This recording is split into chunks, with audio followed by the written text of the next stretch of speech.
नमस्कार दर्शक बंधु आज हूँ नवेम्बर 9 तारीख रविवार। आज दिनटी जगार केतक मुख्य खबर उपर आसतु नजर पकाइबा। भिडियोटी को शेष पर्यंत देखंतु, मात्र किछि समय मध्य जानिपारे आज दिनटी जगार संपूर्ण खबर। ता पूर्व चैनल नुआ थिले चैनल को सब्सक्राइब करी पाखरे आसिथिबा बेल आइकन को ऑन रखंतु। एमिति लेटेस्ट न्यूज सर्वप्रथमे देखिबा पई आसतु संपूर्ण खबर उपर नजर पकाइबा।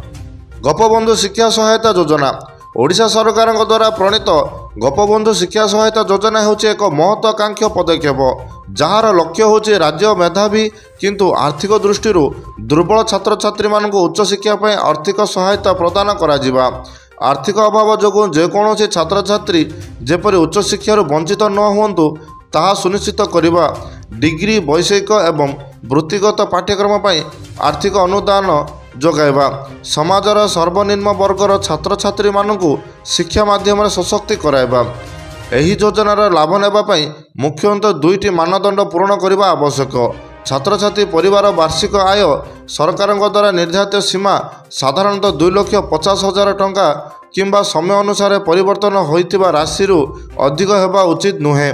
शिक्षागत मानदंड और शिक्षागत ओडिशार स्थायी बासिंदा और आवश्यक सरकार शिक्षानुष्ठान कार्यकारी स्वीकृति प्राप्त कॉलेज रे अध्ययन करुवा आवश्यक। पूर्व परीक्षार एक निर्दिष्ट सप्ताह जेपरि 60% और 65% मार्क रहिबा आवश्यक। एही योजन छात्र छात्री को सेमानंकर पाठ्यक्रम अनुसार वार्षिक आर्थिक अनुदान प्रदान करा जायଥାଏ। वैषयिक और वृत्तिगत पाठ्यक्रम पर अधिक सहायता मिलता है। सहायता राशि सीधासलख छात्र छात्री बैंक अकाउंट को डायरेक्ट बेनिफिट ट्रांसफर माध्यम पठा जायଥାଏ। एही योजना पर आवेदन ओडिशा सरकार ऑफिशियल राज्य वृत्ति स्टेट स्कॉलरशिप पोर्टल माध्यम करा जायଥାଏ। आय प्रमाणपत्र, बासिंदा प्रमाणपत्र, मार्कशीट और आधार कार्ड एवं बैंक अकाउंट पासबुक इत्यादि दाखल करने को पड़ता है। योजना अधीन दिव्यांग छात्र छात्री एवं अनाथ छात्र छात्री को प्राथमिकता सह स्वतंत्र सुविधा प्रदान करा जायଥାଏ। परवर्ती खबर, कोणार्क मंदिर नाट मंडप को प्रवेश कटकणा। भारतीय प्रत्नतात्विक पदक्षेप ASI द्वारा कोणार्क सूर्य मंदिर नाटप भितर को पर्यटक प्रवेश उपर कटकणा लागू करा जायछि। कोणार्क मंदिर विश्व ऐतिहासिक स्थली भाव परिगणित। नाटप मंडप स्थापित एवं भित्तिभूमिर सुरक्षा जांच पाई यह कटकणा जारी करा जायछि। वर्तमान यार भितर अंचल ढांचागत स्थिति समीक्षा करा जिवो। पूर्वर जगमोहन को सुरक्षा दिया जिबा परे नाटप मंडप उपर एक निष्पत्ति पर्यटन प्रेमी एवं ऐतिहासिक संरक्षण कार्यकर्ता मध्य चर्चार विषय होइछि। मंदिरर दीर्घायु पाई यह एक जरूरी पदक्षेप बोली विशेषज्ञ माने मत देइछन्ति। पुरी दलचकटा घटना रे 7 पुलिस अधिकारी विरोध में कार्यानुष्ठान निर्देश। रथयात्रा समय श्री गुंडीचा मंदिर निकटने घटी दलाचकटा घटना रे उन्नयन कमिशनर अनु गर्ग तदंत रिपोर्ट आधार करी राज्य सरकार 7 जन पुलिस अधिकारी दायी करने सह विरोध में विशृंखलागत कार्यानुष्ठान नेबाकू निर्देश देइछन्ति। एही घटना 3 जन श्रद्धालुंकर प्राण हराइथिले। एही निष्पत्ति उभय राजनैतिक और प्रशासनिक स्तर में बड़ चर्चार विषय होइछि। प्रशासनिक दायित्वहीनता को नहीं प्रश्न उठाइबा परे एते संख्यक वरिष्ठ अधिकारी विरोध में कार्यानुष्ठान निर्देश जनसाधारण प्रति राज्य सरकार उत्तरदायित्व को प्रतिपादित करुछि। दलचकटार प्राथमिककरण भिडियो नियंत्रण में थिबा त्रुटि एवं पुलिस कर्मचारी खामखियाली मनोभाव बोली रिपोर्ट रे उल्लेख करा जायछि। परवर्ती खबर, नुआपड़ा उपनिर्वाचन शेष पर्यायर प्रचार सरगम।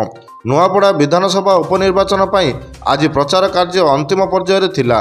मुख्यमंत्री मोहन चरण माझी बीजेपी प्रचार करी विरोध बीजेडी को तीव्र समालोचना करिसेंति। आसंता काली नवेम्बर 9 प्रचार शेष होबाकु थिबारु उभय बीजेपी और बीजेडी और कांग्रेस पूरा दम रे शक्ति प्रदर्शन करिसेंति।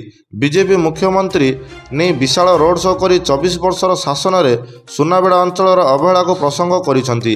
अपर पक्षरे बीजेडी निजर विशालमूलक योजना एवं दलीय संगठन उपरे गुरुत्व देइछि। एही उपनिर्वाचन राज्यर शासक और विरोधी दलर शक्ति परीक्षा होतिबारु एहा जातीय गणमाध्यम रे मध्य चर्चा रे रहिछि। परवर्ती खबर, बालीजात्रा रे गोबर चपल और रेकर्ड व्यवसाय।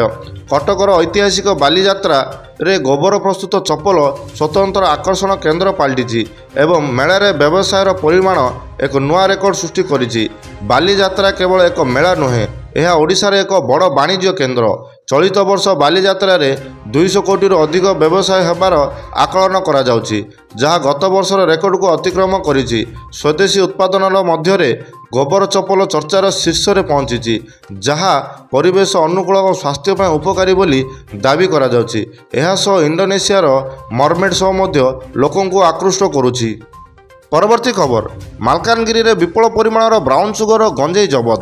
ନିଶା କାରବାର ବିରୋଧରେ କାର୍ଯ୍ୟାନୁଷ୍ଠାନ ଜାରି ରହିଛି ଏବଂ ମାଲକାନଗିରି ଜିଲ୍ଲା ସମେତ ଅନ୍ୟାନ୍ୟ ଅଞ୍ଚଳକୁ କୋଟି କୋଟି ଟଙ୍କାର ବ୍ରାଉନ୍ ସୁଗର ଓ ଗଞ୍ଜେଇ ଜବତ କରାଯାଉଛି। ଓଡ଼ିଶାରେ ନିଶା କାରବାର ବୃଦ୍ଧି ପାଇବା ଏକ ବଡ଼ ସାମାଜିକ ସମସ୍ୟା। ମାଲକାନଗିରିରୁ ଆନ୍ଧ୍ରପ୍ରଦେଶ ଓ ଅନ୍ୟାନ୍ୟ ରାଜ୍ୟ ହେଉଥିବା ନିଶାଦ୍ରବ୍ୟ ଚାଲାଣ ଉପରେ ପୋଲିସ ଓ ଅବକାରୀ ବିଭାଗ କଡ଼ା ନଜର ରଖିଛି। ଆଜିର ଜବତୀକରଣ ପ୍ରମାଣ କରୁଛି ଯେ ଏହି ନିଶା ଚକ୍ର ଏବେ ବି ସକ୍ରିୟ ରହିଛି। ସରକାର ନିଶାମୁକ୍ତ ଓଡ଼ିଶା ଅଭିଯାନରେ ଉଲ୍ଲେଖନୀୟ ସଫଳତା ପାଇଁ ଚେଷ୍ଟା ଜାରି ରଖିଛି। ପରବର୍ତ୍ତୀ ଖବର, ଶୀତର ପ୍ରକୋପ ବୃଦ୍ଧି ଓ ପାଣିପାଗ ସୂଚନା। ବଙ୍ଗୋପସାଗରରେ ଲଘୁଚାପ ଆଶଙ୍କା ଟଳିବା ପରେ ଓଡ଼ିଶାରେ ଶୀତର ପ୍ରକୋପ ବଢ଼ିବାର ଆକଳନ କରାଯାଉଛି। ଆଞ୍ଚଳିକ ପାଣିପାଗ କେନ୍ଦ୍ର ଅନୁଯାୟୀ ଆସନ୍ତା 48 ଘଣ୍ଟା ମଧ୍ୟରେ ରାଜ୍ୟର ଅଧିକାଂଶ ଅଞ୍ଚଳରେ ରାତିର ତାପମାତ୍ରା 2ରୁ 3 ଡିଗ୍ରୀ ପର୍ଯ୍ୟନ୍ତ ହ୍ରାସ ପାଇବ।